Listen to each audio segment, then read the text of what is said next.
ಜಗವೆಲ್ಲ ದೂರಾಗಿ ಜೊತೆಯಾಗಿ ನೀನಿರಲು ಭಯವೇನು ಭಯವೇನು ಭಯವೇನು ತಂದೆ.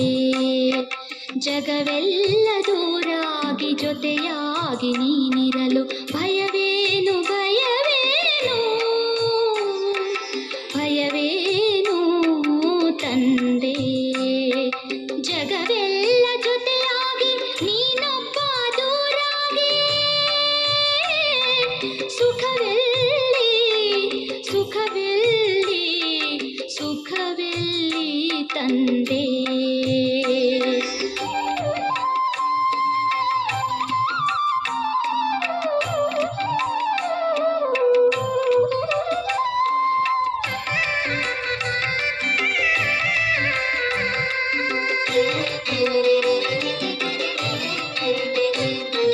ದಿನಕರನೆ ಜೊತೆಗಿರಲು ದೀಪದ ಬೆಳಕೇಕೆ, ಕಲ್ಪತರು ಜೊತೆಗಿರಲು ಅಲ್ಪರ ಹಂಗೇಕೆ.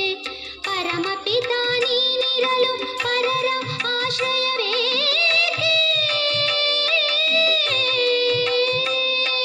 ಶಿವಛತ್ರ ಛಾಯೆಯಲಿ ಮಾಯೆಯ ಭಯಬೇಕೆ. ಜಗವೆಲ್ಲ ದೂರಾಗಿ ಜೊತೆಯಾಗಿ ನೀನಿರಲು ಭಯವೇನು ಭಯವೇನು.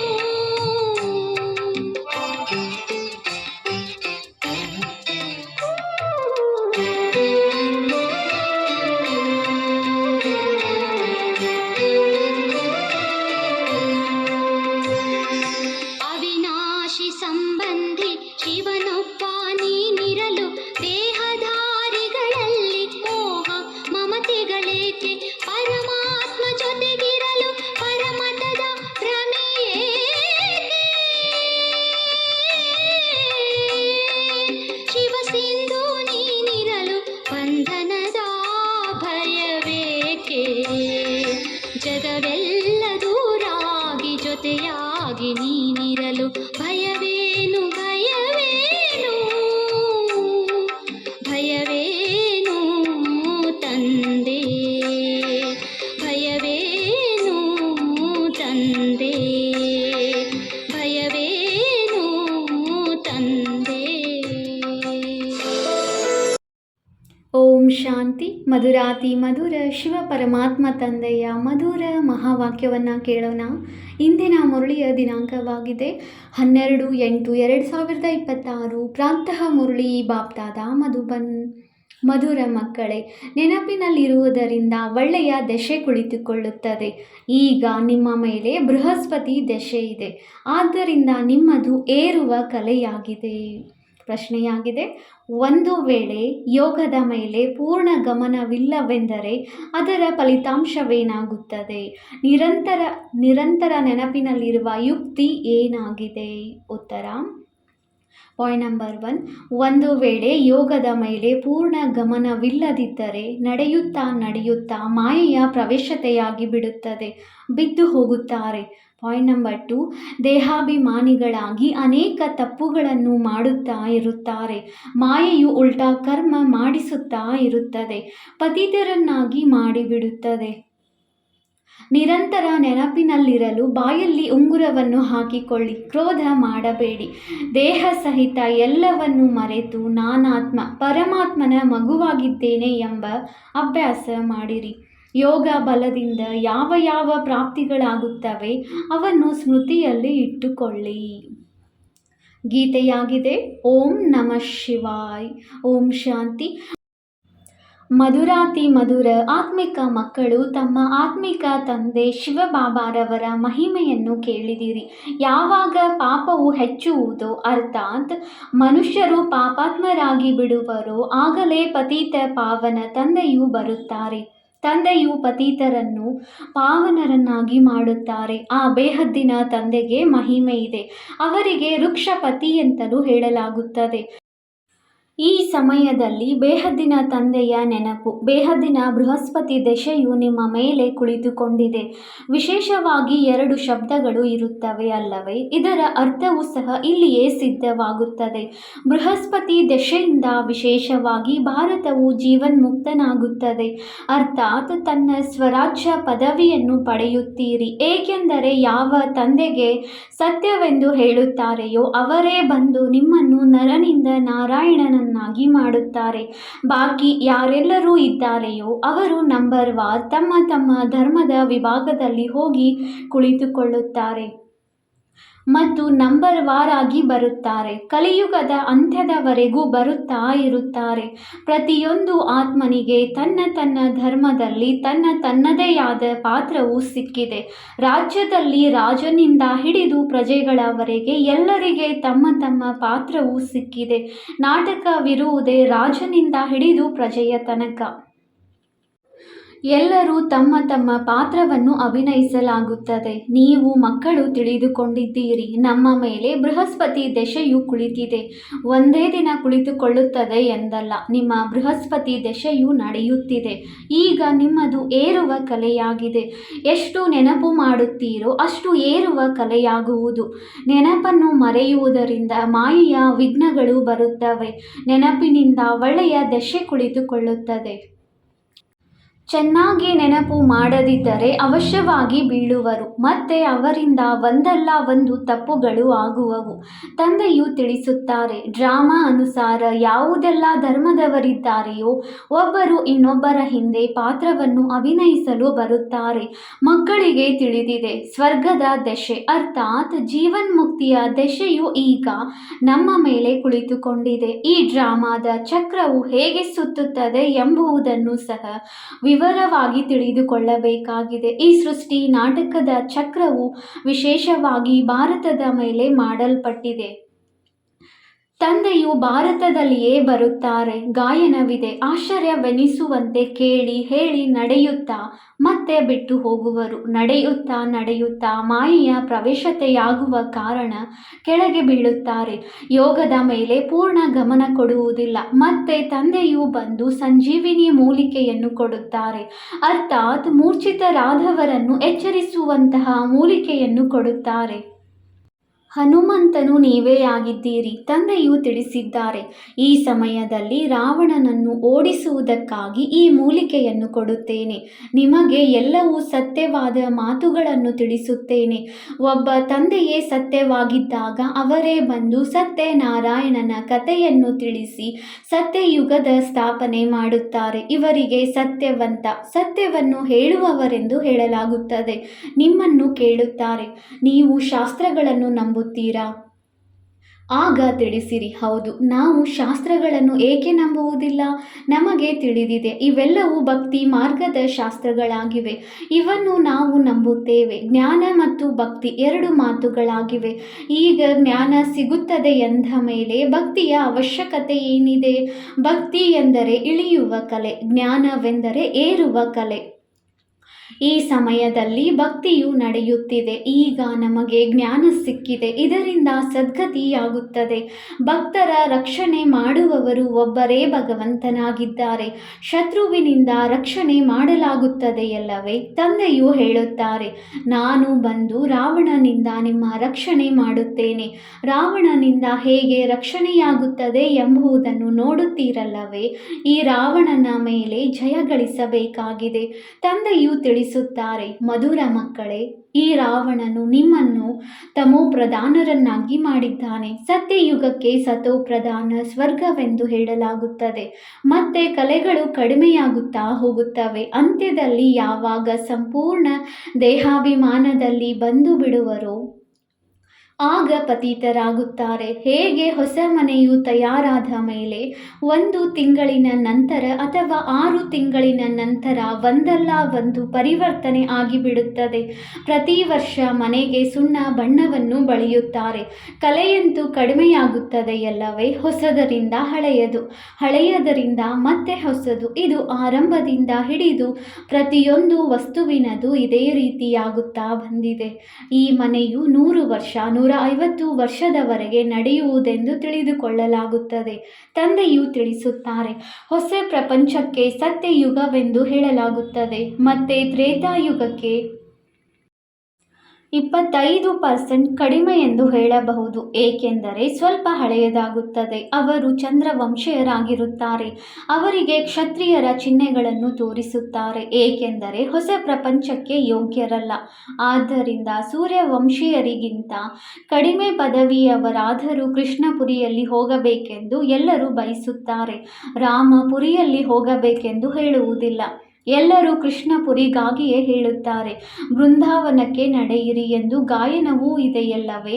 ಬೃಂದಾವನದ ಮಾತಿದೆ, ಅಯೋಧ್ಯೆಗೆ ಹೇಳುವುದಿಲ್ಲ. ಶ್ರೀಕೃಷ್ಣನ ಮೇಲೆ ಎಲ್ಲರಿಗೆ ಪ್ರೀತಿ ಇರುತ್ತದೆ. ಕೃಷ್ಣನನ್ನು ಬಹಳ ಪ್ರೀತಿಯಿಂದ ನೆನಪು ಮಾಡುತ್ತಾರೆ.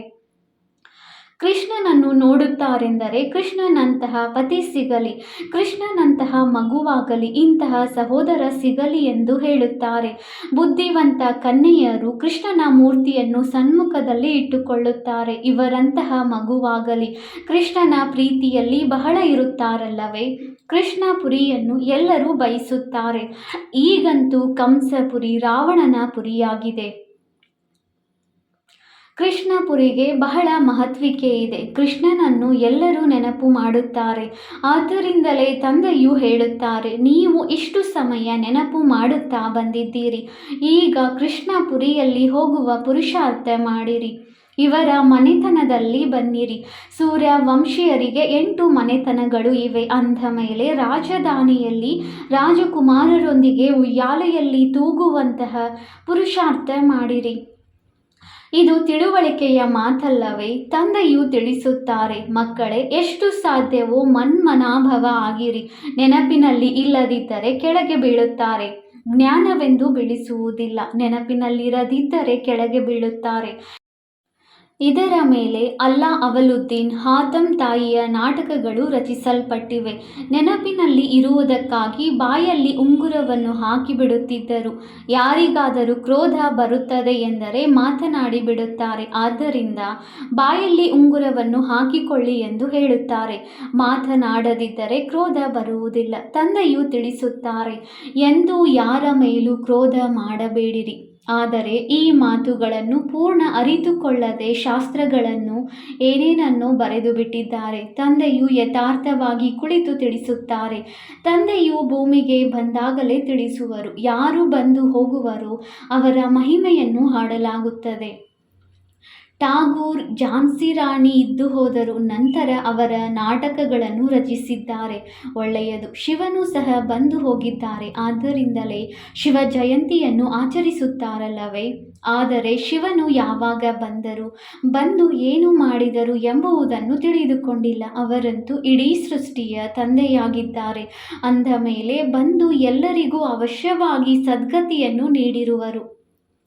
ಇಸ್ಲಾಮಿ, ಬೌದ್ಧಿ ಮೊದಲಾದ ಯಾರೆಲ್ಲರೂ ಧರ್ಮ ಸ್ಥಾಪನೆ ಮಾಡಿ ಹೋಗಿದ್ದಾರೆಯೋ ಅವರ ಜಯಂತಿಯನ್ನು ಆಚರಿಸುತ್ತಾರೆ. ಎಲ್ಲರ ತಿಥಿ ತಾರೀಖು ಇದೆ. ಆದರೆ ಶಿವನ ಬಗ್ಗೆ ಯಾರಿಗೂ ತಿಳಿದಿಲ್ಲ. ಕ್ರಿಸ್ತನಿಗೆ ಇಷ್ಟು ವರ್ಷಗಳ ಮೊದಲು ಭಾರತವು ಸ್ವರ್ಗವಾಗಿತ್ತು ಎಂದು ಹೇಳುತ್ತಾರೆ. ಸ್ವಸ್ತಿಕ್ ಚಿತ್ರವನ್ನು ಬಿಡಿಸುವಾಗ ಅದರಲ್ಲಿ ಪೂರ್ಣ 4 ಭಾಗಗಳನ್ನು ಮಾಡಿದ್ದಾರೆ. ಅಂದರೆ 4 ಯುಗಗಳಿವೆ. ಆಯಸ್ಸು ಹೆಚ್ಚು ಕಡಿಮೆಯಾಗಲು ಸಾಧ್ಯವಿಲ್ಲ. ಜಗನ್ನಾಥ ಪುರಿಯಲ್ಲಿ ಅನ್ನದ ನೈವೇದ್ಯವನ್ನು ತಯಾರಿಸುತ್ತಾರೆ. ಅದರಿಂದ ಪೂರ್ಣ 4 ಭಾಗಗಳಾಗಿ ಬಿಡುತ್ತವೆ. ತಂದೆಯು ತಿಳಿಸುತ್ತಾರೆ, ಭಕ್ತಿ ಮಾರ್ಗದಲ್ಲಿ ಎಲ್ಲ ಗೊಂದಲ ಮಾಡಿಬಿಟ್ಟಿದ್ದಾರೆ. ಆದ್ದರಿಂದ ಮಕ್ಕಳೇ, ದೇಹ ಸಹಿತ ಎಲ್ಲವನ್ನೂ ಮರೆತು ಹೋಗಿ ನಾನಾತ್ಮನಾಗಿದ್ದೇನೆ, ಪರಮಪಿತ ಪರಮಾತ್ಮನ ಮಗುವಾಗಿದ್ದೇನೆ, ಈ ಅಭ್ಯಾಸವನ್ನು ಇಟ್ಟುಕೊಳ್ಳಿ. ತಂದೆಯು ಸ್ವರ್ಗದ ರಚಯಿತನಾಗಿದ್ದಾರೆ ಅಂದ ಮೇಲೆ ಅವಶ್ಯವಾಗಿ ನಮ್ಮನ್ನು ಸ್ವರ್ಗದಲ್ಲಿ ಕಳುಹಿಸಿರಬೇಕು. ನರಕದಲ್ಲಂತೂ ಕಳುಹಿಸುವುದಿಲ್ಲ. ತಂದೆಯು ಯಾರನ್ನೂ ನರಕದಲ್ಲಿ ಕಳುಹಿಸುವುದಿಲ್ಲ. ಮೊಟ್ಟ ಮೊದಲು ಎಲ್ಲರೂ ಸುಖವನ್ನು ಅನುಭವಿಸುತ್ತಾರೆ. ಮೊದಲು ಸುಖ, ನಂತರ ದುಃಖ. ತಂದೆಯು ಎಲ್ಲರ ದುಃಖಹರ್ತ ಸುಖಕರ್ತನಲ್ಲವೇ? ಆತ್ಮವು ಮೊದಲು ಸುಖ, ನಂತರ ದುಃಖವನ್ನು ನೋಡುತ್ತದೆ. ವಿವೇಕವು ಹೇಳುತ್ತದೆ, ನಾವು ಮೊದಲು ಸತೋ ಪ್ರಧಾನರು, ನಂತರ ಸತೋ ರಜೋ ತಮೋದಲ್ಲಿ ಬರುತ್ತೇವೆ. ಮನುಷ್ಯರು ಸಹ ತಿಳಿದುಕೊಳ್ಳುತ್ತಾರೆ. ವಿದೇಶದವರು ಬುದ್ಧಿವಂತರಾಗಿದ್ದಾರೆ. ಅಲ್ಲಂತೂ ಇಂತಹ ಬಾಂಬುಗಳನ್ನು ತಯಾರಿಸುತ್ತಾರೆ. ಬಹುಬೇಗನೆ ಎಲ್ಲವೂ ಸಮಾಪ್ತಿಯಾಗಿ ಬಿಡುತ್ತವೆ. ಹೇಗೆ ಇತ್ತೀಚೆಗೆ ಶವವನ್ನು ವಿದ್ಯುತ್ನಿಂದ ಕೂಡಲೇ ಸಮಾಪ್ತಿ ಮಾಡಿಬಿಡುತ್ತಾರೆ, ಹಾಗೆಯೇ ಬಾಂಬುಗಳಿಂದ ಬೆಂಕಿಯು ಹತ್ತಿಕೊಂಡರೆ ಮನುಷ್ಯರು ಸಹ ಬಹುಬೇಗ ಸಮಾಪ್ತಿಯಾಗಿ ಬಿಡುತ್ತಾರೆ. ಈ ಬಿದುರಿನ ಕಾಡಿಗೆ ಬೆಂಕಿ ಬೀಳಲಿದೆ. ಬಿರುಗಾಳಿಗಳು ಈ ರೀತಿ ಬರುತ್ತವೆ. ಹಳ್ಳಿಗಳು ಸಮಾಪ್ತಿಯಾಗುತ್ತವೆ. ಆ ಸಮಯದಲ್ಲಿ ಅವರನ್ನು ಪಾರು ಮಾಡಲು ಮತ್ಯಾವುದೇ ಪ್ರಬಂಧವೂ ಇರುವುದಿಲ್ಲ. ವಿನಾಶವು ಆಗಲೇಬೇಕಾಗಿದೆ. ಹಳೆಯ ಪ್ರಪಂಚವು ಸಮಾಪ್ತಿಯಾಗುವುದು. ಗೀತೆಯಲ್ಲಿಯೂ ವರ್ಣನೆ ಇದೆ. ತಂದೆಯು ತಿಳಿಸಿದರು, ಯುರೋಪಿಯನ್ನರು ಈ ರೀತಿ ಬಾಂಬುಗಳನ್ನು ಹಾಕುತ್ತಾರೆ. ಅದು ತಿಳಿಯುವುದೇ ಇಲ್ಲ. ನೀವು ಮಕ್ಕಳು ತಿಳಿದುಕೊಂಡಿದ್ದೀರಿ. ಕಲ್ಪದ ಮೊದಲು ಸಹ ವಿನಾಶವಾಗಿತ್ತು, ಈಗಲೂ ಆಗುವುದು. ನೀವು ಕಲ್ಪದ ಹಿಂದಿನ ತರಹ ಓದುತ್ತಿದ್ದೀರಿ. ನಿಧಾನವಾಗಿ ವೃಕ್ಷವು ವೃದ್ಧಿಯಾಗುತ್ತಾ ಇರುವುದು, ವೃದ್ಧಿಯಾಗುತ್ತಾ ಸ್ಥಾಪನೆಯಾಗಿ ಬಿಡುವುದು. ಮಾಯೆಯ ಬಿರುಗಾಳಿಗಳು ಬಹಳ ಒಳ್ಳೊಳ್ಳೆಯ ಹೂಗಳನ್ನು ಬಿಡಿಸಿಬಿಡುತ್ತದೆ. ಪೂರ್ಣ ಯೋಗದಲ್ಲಿ ಇರದಿದ್ದರೆ ಮಾಯೆಯು ವಿಘ್ನಗಳನ್ನು ಹಾಕುತ್ತದೆ. ತಂದೆಯ ಮಗುವಾಗಿ ಪವಿತ್ರತೆಯ ಪ್ರತಿಜ್ಞೆ ಮಾಡಿ ನಂತರ ಒಂದು ವೇಳೆ ವಿಕಾರದಲ್ಲಿ ಇಳಿದರೆ ಹೆಸರನ್ನೇ ಕೆಡಿಸಿಬಿಡುತ್ತಾರೆ. ಅಂಥವರಿಗೆ ಬಹಳ ದೊಡ್ಡ ಪೆಟ್ಟು ಬೀಳುತ್ತದೆ. ಆದ್ದರಿಂದ ತಂದೆಯು ಹೇಳುತ್ತಾರೆ, ಮಕ್ಕಳೇ, ಎಂದೂ ಕಾಮದ ಪೆಟ್ಟನ್ನು ತಿನ್ನಬೇಡಿರಿ. ಮಕ್ಕಳಿಗೆ ಗೊತ್ತಿದೆ, ಇಲ್ಲಿ ರಕ್ತದ ನದಿಗಳು ಹರಿಯಲಿದೆ. ಸತ್ಯಯುಗದಲ್ಲಿ ಹಾಲಿನ ನದಿಗಳು ಹರಿಯುತ್ತವೆ. ಅದು ಹೊಸ ಪ್ರಪಂಚ, ಇದು ಹಳೆಯ ಪ್ರಪಂಚವಾಗಿದೆ. ಕಲಿಯುಗದಲ್ಲಿ ನೋಡಿ ಏನಿದೆ? ಹೊಸ ಪ್ರಪಂಚದ ವೈಭವವನ್ನು ನೋಡಿರಿ. ಇಲ್ಲಂತೂ ಏನೇನೂ ಇಲ್ಲ. ಮಕ್ಕಳು ಸಾಕ್ಷಾತ್ಕಾರದಲ್ಲಿ ಹೋಗಿ ಸ್ವರ್ಗವನ್ನು ನೋಡಿಕೊಂಡು ಬರುತ್ತಾರೆ. ಸೂಕ್ಷ್ಮ ವತನದಲ್ಲಿ ಶೂಭಿ ರಸವನ್ನು ಕುಡಿದೆವು ಎಂದು ಹೇಳುತ್ತಾರೆ. ಇದೆಲ್ಲವೂ ಸಾಕ್ಷಾತ್ಕಾರವಾಗಿದೆ. ತಿಳಿಸುತ್ತಾರೆ, ನಾವು ಮೂಲ ವತನಕ್ಕೆ ಹೋಗುತ್ತೇವೆ. ತಂದೆಯು ಅಲ್ಲಿಂದ ವೈಕುಂಠಕ್ಕೆ ಕಳುಹಿಸುತ್ತಾರೆ. ಇವೆಲ್ಲ ಸಾಕ್ಷಾತ್ಕಾರಗಳು ಡ್ರಾಮಾದಲ್ಲಿ ನಿಗದಿಯಾಗಿದೆ. ಇದರಿಂದೇನು ಸಿಗುವುದಿಲ್ಲ. ಅನೇಕ ಮಕ್ಕಳು ಸೂಕ್ಷ್ಮ ವತನಕ್ಕೆ ಹೋಗುತ್ತಿದ್ದರು, ಶೂಭಿ ರಸವನ್ನು ಕುಡಿಯುತ್ತಿದ್ದರು. ಅಂಥವರು ಸಹ ಇಂದು ಇಲ್ಲ. ಒಳ್ಳೊಳ್ಳೆಯ ಮಕ್ಕಳು ಸಹ ಮಾಯವಾದರು. ಬಹಳ ಧ್ಯಾನದಲ್ಲಿ ಹೋಗುತ್ತಿದ್ದವರು ಸಹ ಇಲ್ಲಿಂದ ಹೊರಟು ಹೋಗಿ ವಿವಾಹವಾದರು. ಆಶ್ಚರ್ಯವೆನಿಸುತ್ತದೆ. ಮಾಯೆಯು ಹೇಗಿದೆ, ಅದೃಷ್ಟವು ಹೇಗೆ ಬದಲಾಗಿ ಬಿಡುತ್ತದೆ. ಅನೇಕರು ಒಳ್ಳೊಳ್ಳೆಯ ಪಾತ್ರವನ್ನು ಅಭಿನಯಿಸಿದರು, ಸಮಯದಲ್ಲಿ ಬಹಳ ಸಹಯೋಗವನ್ನು ಕೊಟ್ಟರು. ಆದರೂ ಸಹ ಅವರು ಇಂದು ಇಲ್ಲ. ಆದ್ದರಿಂದ ತಂದೆಯು ತಿಳಿಸುತ್ತಾರೆ, ಹೇ ಮಾಯೆ, ನೀನು ಬಹಳ ಶಕ್ತಿಶಾಲಿಯಾಗಿದ್ದೀಯಾ. ಮಾಯೆಯೊಂದಿಗೆ ನಿಮ್ಮ ಯುದ್ಧ ನಡೆಯುತ್ತದೆ. ಇದಕ್ಕೆ ಯೋಗ ಬಲದ ಯುದ್ಧವೆಂದು ಹೇಳಲಾಗುತ್ತದೆ. ಯೋಗ ಬಲದಿಂದ ಏನು ಪ್ರಾಪ್ತಿಯಾಗುತ್ತದೆ ಎಂಬುದು ಯಾರಿಗೂ ತಿಳಿದಿಲ್ಲ. ಕೇವಲ ಭಾರತದ ಪ್ರಾಚೀನ ಯೋಗವೆಂದು ಹೇಳುತ್ತಾರೆ. ಮಧುರಾತಿ ಮಧುರ ಮಕ್ಕಳಿಗೆ ಯೋಗದ ಬಗ್ಗೆ ತಿಳಿಸಲಾಗಿದೆ. ಪ್ರಾಚೀನ ರಾಜಯೋಗವೆಂದು ಗಾಯನವಿದೆ. ಯಾರೆಲ್ಲರೂ ತತ್ವಜ್ಞಾನಿಗಳಾಗಿದ್ದಾರೆಯೋ ಅವರಲ್ಲಿ ಈ ಆಧ್ಯಾತ್ಮಿಕ ಜ್ಞಾನವಿಲ್ಲ. ಆತ್ಮಿಕ ತಂದೆಯೇ ಜ್ಞಾನ ಸಾಗರನಾಗಿದ್ದಾರೆ. ಅವರಿಗೆ ಶಿವಾಯ ನಮಃ ಎಂದು ಹಾಡುತ್ತಾರೆ. ಅವರ ಮಹಿಮೆಯ ಗಾಯನವಿದೆ. ತಂದೆಯು ಬಂದು ನಿಮಗೆ ಎಷ್ಟೊಂದು ಜ್ಞಾನವನ್ನು ತಿಳಿಸುತ್ತಾರೆ. ಇದಕ್ಕೆ ಜ್ಞಾನದ ಮೂರನೇ ನೇತ್ರವೆಂದು ಹೇಳಲಾಗುತ್ತದೆ. ತಮ್ಮನ್ನು ತ್ರಿಕಾಲದರ್ಶಿಗಳೆಂದು ಕರೆಸಿಕೊಳ್ಳಲು ಮತ್ಯಾರಿಗೂ ಬಲವಿಲ್ಲ. ಕೇವಲ ಬ್ರಾಹ್ಮಣರೇ ತ್ರಿಕಾಲದರ್ಶಿಗಳಾಗುತ್ತಾರೆ. ಆ ಬ್ರಾಹ್ಮಣರ ಮೂಲಕವೇ ಯಜ್ಞವನ್ನು ರಚಿಸಲಾಗಿದೆ. ರುದ್ರ ಜ್ಞಾನ ಯಜ್ಞವಲ್ಲವೇ? ಶಿವನಿಗೆ ರುದ್ರನೆಂತಲೂ ಹೇಳುತ್ತಾರೆ. ಅನೇಕ ಹೆಸರುಗಳನ್ನು ಇಟ್ಟಿದ್ದಾರೆ. ಪ್ರತಿಯೊಂದು ದೇಶದಲ್ಲಿ ಅನೇಕ ಬೇರೆ ಬೇರೆ ಹೆಸರುಗಳು ಇವೆ. ಒಬ್ಬ ತಂದೆಯ ವಿನಃ ಮತ್ಯಾರಿಗೂ ಇಷ್ಟೊಂದು ಹೆಸರುಗಳು ಇಲ್ಲ. ಇವರಿಗೆ ಬಬುಲ್ನಾಥನೆಂದು ಹೇಳುತ್ತಾರೆ. ಯಾರಲ್ಲಿ ಮುಳ್ಳುಗಳು ಇರುತ್ತವೆಯೋ ಅವರಿಗೆ ಬಬುಲ್ ಎಂದು ಹೇಳುತ್ತಾರೆ. ತಂದೆಯು ಮುಳ್ಳುಗಳನ್ನು ಹೂಗಳನ್ನಾಗಿ ಮಾಡುವವರು ಆಗಿದ್ದಾರೆ. ಆದ್ದರಿಂದ ಅವರಿಗೆ ಬಬುಲ್ನಾಥನೆಂದು ಹೆಸರಿಟ್ಟಿದ್ದಾರೆ. ಬಾಂಬೆಯಲ್ಲಿ ಬಹಳ ದೊಡ್ಡ ಮೇಳವಾಗುತ್ತದೆ. ಅರ್ಥವನ್ನು ತಿಳಿದುಕೊಂಡಿಲ್ಲ. ತಂದೆಯು ತಿಳಿಸುತ್ತಾರೆ. ಅವರ ನಿಜವಾದ ಹೆಸರಾಗಿದೆ ಶಿವ.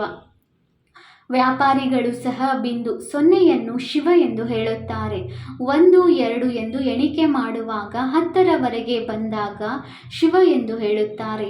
ತಂದೆಯು ತಿಳಿಸುತ್ತಾರೆ, ನಾನು ನಕ್ಷತ್ರ ಬಿಂದುವಾಗಿದ್ದೇನೆ. ಅನೇಕರು ಹೀಗೆ ಡಬಲ್ ತಿಲಕವನ್ನು ಇಟ್ಟುಕೊಳ್ಳುತ್ತಾರೆ.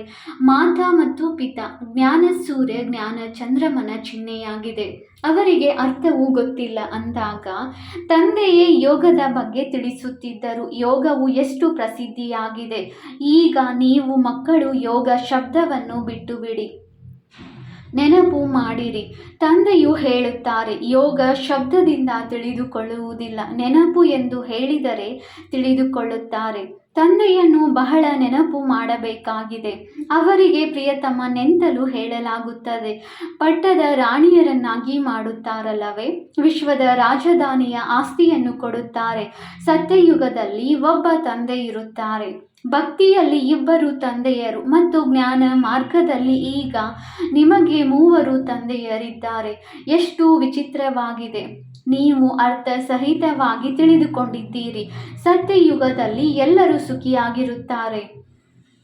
ಆದ್ದರಿಂದ ಪಾರಲೌಕಿಕ ತಂದೆಯನ್ನು ಅರಿತುಕೊಂಡೇ ಇರುವುದಿಲ್ಲ. ಈಗ ನೀವು 3 ತಂದೆಯರನ್ನು ಅರಿತುಕೊಂಡಿದ್ದೀರಿ. ಎಷ್ಟು ಸಹಜವಾಗಿ ತಿಳಿದುಕೊಳ್ಳುವ ಮಾತುಗಳಾಗಿವೆ. ಒಳ್ಳೆಯದು. ಮಧುರಾತಿ ಮಧುರ ಅಗಲಿ ಹೋಗಿ ಮರಳಿ ಸಿಕ್ಕಿರುವ ಮಕ್ಕಳ ಪ್ರತಿ ಮಾತಾಪಿತ ಬಾಪ್ದಾದಾರವರ ನೆನಪು, ಪ್ರೀತಿ ಹಾಗೂ ಸುಪ್ರಭಾತ. ಆತ್ಮಿಕ ಮಕ್ಕಳಿಗೆ ಆತ್ಮಿಕ ತಂದೆಯ ನಮಸ್ತೆ. ನಾವು ಆತ್ಮಿಕ ಮಕ್ಕಳಿಂದ ಆತ್ಮಿಕ ತಂದೆಗೆ ನೆನಪು, ಪ್ರೀತಿ ಹಾಗೂ ನಮಸ್ತೆ ನಮಸ್ತೆ ನಮಸ್ತೆ. ಧಾರಣೆಗಾಗಿ ಮುಖ್ಯ ಸಾರ ಪಾಯಿಂಟ್ ನಂಬರ್ 1. ನೆನಪಿನಲ್ಲಿ ಇರಲು ಬಾಯಿಂದ ಏನನ್ನೂ ಮಾತನಾಡಬೇಡಿರಿ. ಬಾಯಲ್ಲಿ ಉಂಗುರವನ್ನು ಹಾಕಿಕೊಳ್ಳಿ. ಆಗ ಕ್ರೋಧವು ಸಮಾಪ್ತಿಯಾಗುವುದು. ಯಾರ ಮೇಲೂ ಕ್ರೋಧ ಮಾಡಬಾರದು. Point number 2. ಈಗ ಈ ದುಃಖಧಾಮಕ್ಕೆ ಬೆಂಕಿ ಬೀಳಲಿದೆ. ಆದ್ದರಿಂದ ಇದನ್ನು ಮರೆತು ಹೊಸ ಪ್ರಪಂಚವನ್ನು ನೆನಪು ಮಾಡಬೇಕಾಗಿದೆ. ತಂದೆಯೊಂದಿಗೆ ಯಾವ ಪವಿತ್ರರಾಗಿರುವ ಪ್ರತಿಜ್ಞೆ ಮಾಡಿದ್ದೀರೋ ಅದರಲ್ಲಿ ಪಕ್ಕಾ ಇರಬೇಕಾಗಿದೆ. ವರದಾನ: ನಿರಾಕಾರಿ ಸ್ಥಿತಿಯ ಅಭ್ಯಾಸದ ಮೂಲಕ ನಾನು ಎಂಬುದನ್ನು ಸಮಾಪ್ತಿಗೊಳಿಸುವ ನಿರಹಂಕಾರಿ ಭವ. ವರ್ತಮಾನ ಸಮಯದಲ್ಲಿ ಅತಿ ಸೂಕ್ಷ್ಮ ಮತ್ತು ಸುಂದರವಾದ ಎಡೆ ಈ ನಾನು ಎನ್ನುವುದಾಗಿದೆ. ಈ ನಾನು ಎಂಬ ಶಬ್ದವೇ ದೇಹ ಅಭಿಮಾನದಿಂದ ದೂರದಲ್ಲಿ ಕರೆದುಕೊಂಡು ಹೋಗುವಂತಹ ಶಬ್ದವೂ ಆಗಿದೆ ಮತ್ತು ದೇಹ ಅಭಿಮಾನದಲ್ಲಿ ತರುವಂಥದ್ದೂ ಆಗಿದೆ. ಯಾವಾಗ ನಾನು ಎಂಬುದು ಉಲ್ಟಾ ರೂಪದಲ್ಲಿ ಬರುತ್ತದೆ ಎಂದರೆ ತಂದೆಯ ಪ್ರಿಯರನ್ನಾಗಿ ಮಾಡುವ ಬದಲು ಯಾವುದಾದರೂ ಆತ್ಮನ ಹೆಸರು, ಮಾನ್ಯತೆ, ಸ್ಥಾನದ ಪ್ರಿಯರನ್ನಾಗಿ ಮಾಡಿಬಿಡುತ್ತದೆ. ಈ ಬಂಧನದಿಂದ ಮುಕ್ತರಾಗುವುದಕ್ಕಾಗಿ ನಿರಂತರ ನಿರಾಕಾರಿ ಸ್ಥಿತಿಯಲ್ಲಿ ಸ್ಥಿತರಾಗಿರುತ್ತಾ ಸಾಕಾರದಲ್ಲಿ ಬನ್ನಿರಿ. ಈ ಅಭ್ಯಾಸವನ್ನು ಸ್ವಾಭಾವಿಕ ಸ್ವಭಾವವನ್ನಾಗಿ ಮಾಡಿಕೊಳ್ಳುತ್ತೀರೆಂದರೆ ನಿರಹಂಕಾರಿಯಾಗಿ ಬಿಡುತ್ತೀರಿ. ಸ್ಲೋಗನ್: ಯಾರದೇ ಒಳ್ಳೆಯ ಅಥವಾ ಕೆಟ್ಟ ಮಾತುಗಳನ್ನು ಕೇಳಿಸಿಕೊಂಡು ಸಂಕಲ್ಪದಲ್ಲಾದರೂ ತಿರಸ್ಕಾರದ ಭಾವದ ಉತ್ಪನ್ನತೆ ಆಗುವುದು ಸಹ ಪರಮತ ಆಗಿದೆ. ಅವ್ಯಕ್ತ ಸೂಚನೆ: ಅಪವಿತ್ರತೆಯ ಬೀಜವನ್ನು ಸಮಾಪ್ತಿ ಮಾಡಿ ಸಂಪೂರ್ಣ ಸ್ವಚ್ಛ ಪವಿತ್ರ ಆಗಿರಿ. ಸಂಕಲ್ಪ ಅಥವಾ ಸ್ವಪ್ನದಲ್ಲಿಯೂ ಯಾವಾಗ ಪವಿತ್ರತೆಯ ಅಂಶ ಮಾತ್ರವೂ ಇರುವುದಿಲ್ಲ ಆಗ ಹೇಳಲಾಗುವುದು ಸತ್ಯ ಬ್ರಾಹ್ಮಣ. ಇದೇ ಧಾರಣೆಗಾಗಿ ಗಾಯನವಿದೆ. ಪ್ರಾಣ ಹೋಗಲಿ ಆದರೆ ಧರ್ಮ ಹೋಗದಿರಲಿ. ಇಂತಹ ಸಾಹಸ, ಇಂತಹ ದೃಢ ನಿಶ್ಚಯ ಮಾಡುವವರು ಯಾವುದೇ ಪ್ರಕಾರದ ಪರಿಸ್ಥಿತಿಯಲ್ಲಿ ತಮ್ಮ ಧರ್ಮ ಅಥವಾ ಧಾರಣೆಯ ಪ್ರತಿ ಯಾವುದೇ ತ್ಯಾಗ ಮಾಡಬೇಕಾಗಿ ಬರಲಿ, ಸಹನೆ ಮಾಡಬೇಕಾಗಿ ಬರಲಿ, ಎದುರಿಸಬೇಕಾಗಿ ಬರಲಿ, ಸಾಹಸ ಇಟ್ಟುಕೊಳ್ಳಬೇಕಾಗಿ ಬರಲಿ, ಎಲ್ಲವನ್ನು ಖುಷಿಯಿಂದ ಮಾಡುವರು, ಹಿಂಜರಿಯುವುದಿಲ್ಲ. ಓಂ ಶಾಂತಿ.